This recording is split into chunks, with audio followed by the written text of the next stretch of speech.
Welcome to a world where shadows hold secrets, and every whisper could unravel a tale of darkness. Tonight, we journey into the unknown, exploring the chilling depths of human nature and the twisted paths of those who walk among us. Are you ready to confront the sinister, the inexplicable, and the unimaginable? Stay with us as we uncover the truth behind some of the most perplexing and haunting crimes ever recorded. Brace yourself, what you discover might keep you up at night. Let the story begin.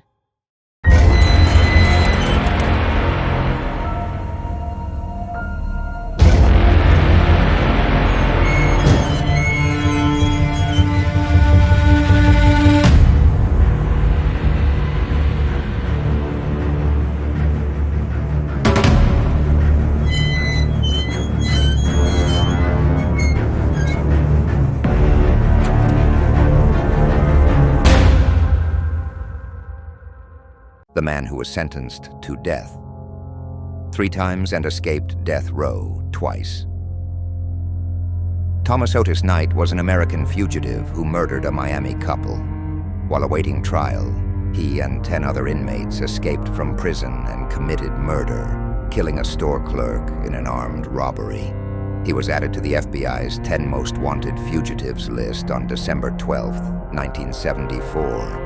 And was captured on December 31st, 1974. Knight was sentenced to death in 1975 for the Miami murders.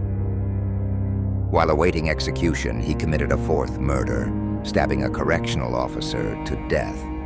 It is said that Knight killed himself because the prison would not allow him to see his mother, who was making her first visit. He stabbed Burke while escorting him to the prison shower.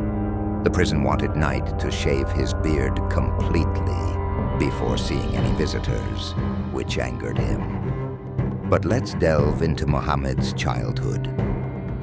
Knight was born on February 4, 1951, in Fort Pierce, Florida. He was the 2nd oldest of 9 children and came from a family with a history of mental illness. His father was a violent alcoholic who regularly beat his children and once raped Knight's sister in front of him. When Knight was 9, he was arrested for shoplifting several times. At age 15, he was sent to state prison for theft. He was later committed to Northeast Florida State Hospital in McAllen at age 19, where he was diagnosed with drug and toxin intoxication and paranoid personality disorder. The murders. On July 17, 1974, Sidney Gans, 64, was the owner of a paper bag company in the Miami Beach Flamingos, a minor league baseball team. Gans gave parolees jobs, giving them a second chance. Muhammad was one of those employees. He had been working for Gans for 10 days when Knight approached his boss, Sidney Gans, in a parking lot. Armed with a shotgun, Knight forced Gans into his car and ordered him to drive to his home in Miami Beach and pick up his wife, Lillian Gans. Sidney complied with Knight's demands and picked up his wife. Knight then ordered the couple to drive to a bank in downtown Miami and withdraw $50,000 in cash. While Sidney went to collect the money, Lillian drove Knight in the car. Inside the bank, Sidney withdrew the cash, but alerted the people inside about the situation. Bank employees contacted the FBI, who then contacted the Miami Police Department.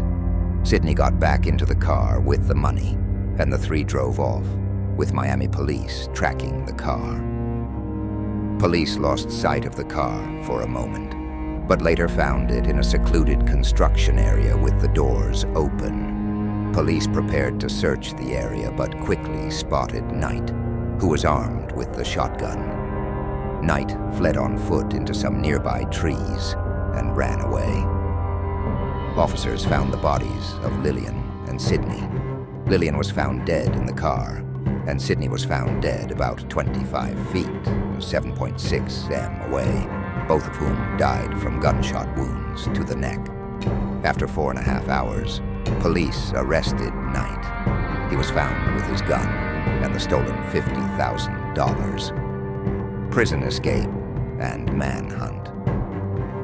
While awaiting trial for the murders of Sidney and Lillian Gans, Knight and 10 other inmates escaped from the Miami-Dade County Jail on September 19, 1974. 2 days later, 8 of the 11 escapees were recaptured, leaving only Knight and 2 others at large. During his escape, Knight committed numerous armed robberies and burglaries. On October 21st, 1974, Knight and an accomplice robbed a liquor store in Cordell, Georgia. Knight then shot clerk William Culpepper 3 times during the robbery.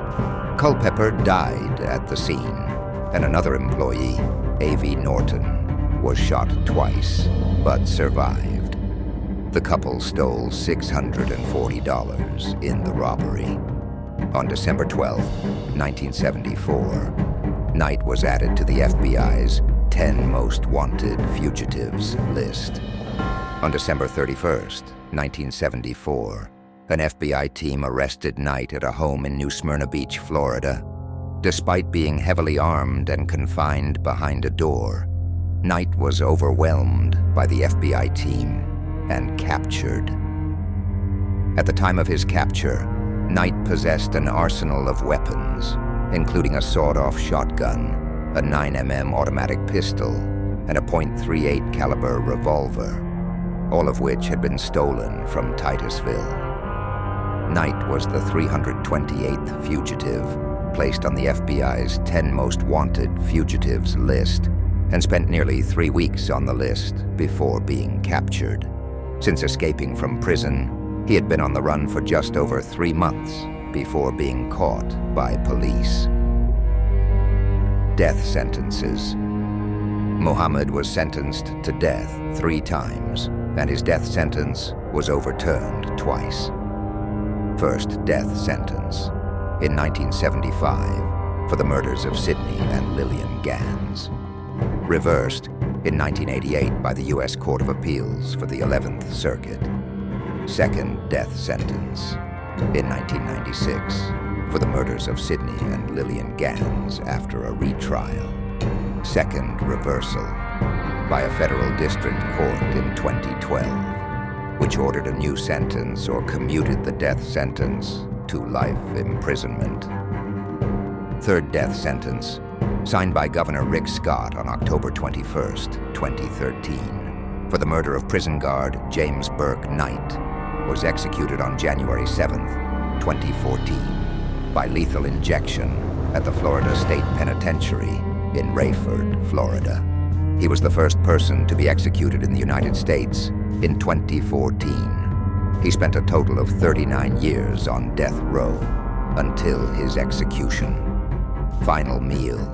It consisted of sweet potato pie, coconut cake, banana walnut bread, a quarter bottle of Sprite, 2 tablespoons of strawberries, butter pecan ice cream, vanilla ice cream, and Fritos corn chips. He declined to make a final statement. While awaiting execution, he converted to Islam and changed his name to Askari Abdullah Muhammad. Thank you for tuning in to our channel, where we delve into the darkest corners of human nature and unravel the mysteries behind the most notorious crimes. We hope our stories have captivated your interest. Don't forget to like, subscribe, and hit the notification bell to stay updated with our latest content. Stay vigilant, and remember, the truth is often stranger than fiction. Until next time.